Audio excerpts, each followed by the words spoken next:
एक बार की बात है, गौतम बुद्ध अपने शिष्यों को जिंदगी से जुड़ी अच्छी बुरी चीजों का ज्ञान दे रहे थे। सभी शिष्य उनकी बातों को बहुत ध्यान से सुन रहे थे। उन सभी में एक शिष्य ऐसा था जिसे प्रश्न पूछने की बहुत आदत थी। वो उठकर गौतम बुद्ध के पास गया और उनसे बोला, आप हमें जिंदगी के बारे में जो कुछ सिखा रहे हैं उस सब का क्या फायदा, क्योंकि हम में से बहुत से बच्चों को ये भी नहीं पता कि हमारे जीवन का मूल्य क्या है और ये जीवन हमारे लिए कितना कीमती है। पहले आप हमें ये बताइए कि इस जीवन का मूल्य क्या है। शिष्य की बात सुनकर गौतम बुद्ध अपने कक्ष में गए और एक चमकता हुआ पत्थर का टुकड़ा लेकर आए।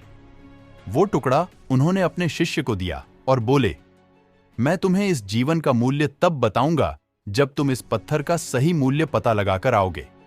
साथ ही ये ध्यान रखना कि तुम्हें ये पत्थर का टुकड़ा किसी को बेचना नहीं है। गौतम बुद्ध की बात मानकर वो शिष्य बाजार की तरफ चला गया। बाजार में सबसे पहले उसकी नजर एक फल बेचने वाले पर पड़ी और उसने वो पत्थर उस फल वाले को दिखाया और बोला, इस पत्थर के बदले आप मुझे कितने फल दे सकते हो? फल वाला बोला, ये पत्थर कुछ खास तो नहीं है, लेकिन फिर भी इसके बदले में तुम्हें 10 केले दे सकता हूं। गौतम बुद्ध की बात मानकर वो शिष्य बाजार की तरफ चला गया। बाजार में सबसे पहले उसकी नजर एक फल बेचने वाले पर पड़ी और उसने वो पत्थर उस फल वाले को दिखाया और बोला, इस पत्थर के बदले आप मुझे कितने फल दे सकते हो? फल वाला बोला, ये पत्थर कुछ खास तो नहीं है, लेकिन फिर भी इसके बदले में तुम्हें 10 केले दे सकता हूं। वो शिष्य उस पत्थर को लेकर आगे चला गया। फिर उसे एक सब्जी वाला मिला।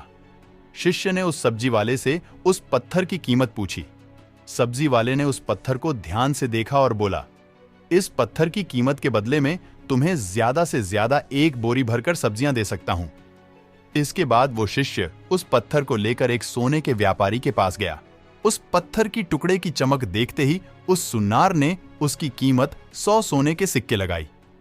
शिष्य ने वो टुकड़ा बेचने से मना किया तो वो सुनार उसके बदले 200 सोने के सिक्के देने को भी राजी हो गया, लेकिन शिष्य ने वो पत्थर नहीं बेचा।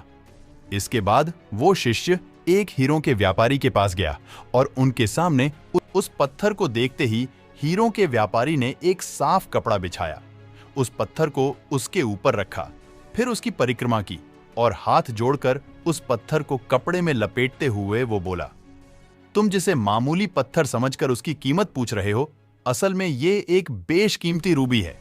ऐसा रूबी हर किसी को नहीं मिलता। मैं अगर अपना सब कुछ बेच भी दूं तो भी इसकी कीमत नहीं चुका सकता। उस व्यापारी की बातें सुनकर वो शिष्य हैरान हो गया।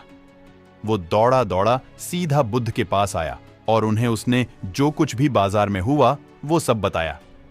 उसकी अचरज भरी बातें सुनकर गौतम बुद्ध बोले, तुम्हारे सवाल का जवाब इस रूबी की कीमत में ही छिपा है। हमारा जीवन भी एक रूबी है।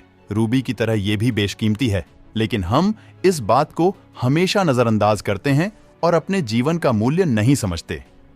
हम दूसरों को देखकर और उनके जैसा जीवन जीने की कोशिश में अपने जीवन की कीमत को कम कर देते हैं।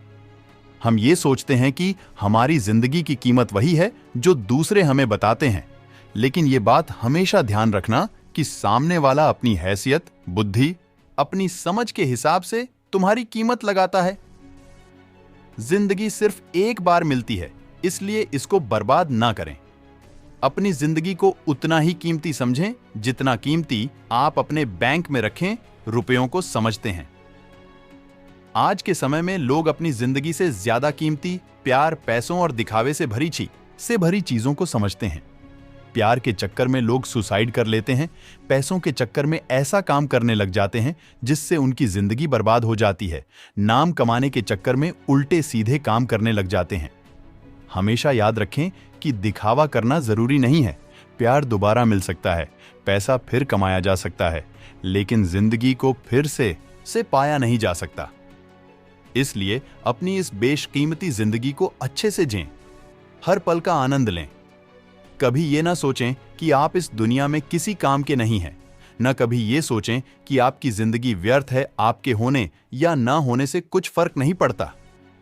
जब भी ऐसे नेगेटिव विचार आप दिलाएं कि जीवन एक रूबी है और ये बेशकीमती है,